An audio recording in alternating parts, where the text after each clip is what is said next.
कैसे एक भेड़िए ने एक लड़की को गर्भवती की।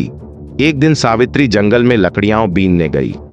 अचानक उसे महसूस हुआ कि कोई उसे देख रहा है।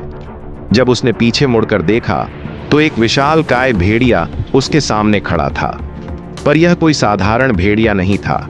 उसकी आंखों में इंसानों जैसी बुद्धिमानी थी। लेकिन हैरानी की बात यह थी कि वह न तो उस पर झपटा न गुर्राया। अगले कुछ दिनों तक सावित्री ने महसूस किया कि वह भेड़िया हर जगह उसकी परछाई की तरह पीछा करता था, जैसे उसकी रक्षा कर रहा हो। गांव में त्योहार की धूम थी, लेकिन सावित्री का मन अशांत था।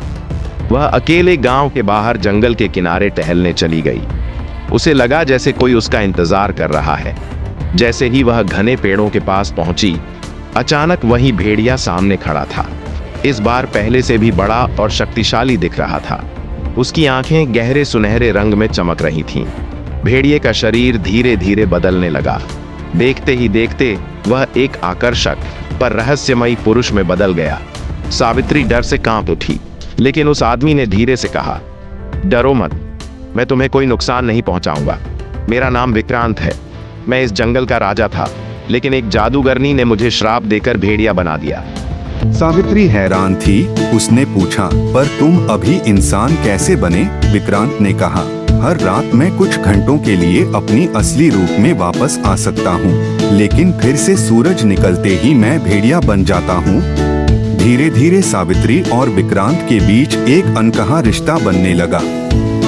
हर रात वह जंगल में आकर विक्रांत से मिलती। दोनों घंटों बातें करते। अगली सुबह जब सावित्री जागी तो उसे अजीब महसूस हुआ। धीरे धीरे उसे एहसास हुआ कि वह गर्भवती थी।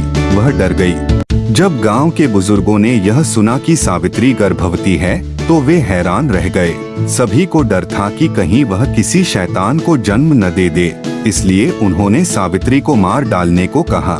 जैसे ही वे सावित्री को जलाने वाले थे, एक भेड़िया आया और जैसे ही उसने सावित्री को छुआ, वह एक इंसान में बदल गया। उसने पूरी कहानी बताई और कहा कि अब मैं पूरी तरह से इंसान बन गया हूँ और यह बच्चा भी श्राप से पूरी तरह मुक्त है।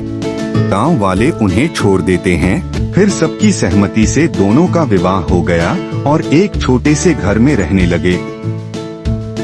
फिर सावित्री ने एक बालक को जन्म दिया जो श्राप मुक्त था, और फिर सभी लोग खुशी से रहने लगे। अगर आपको वीडियो पसंद आए तो वीडियो को लाइक और सब्सक्राइब करना ना भूलें।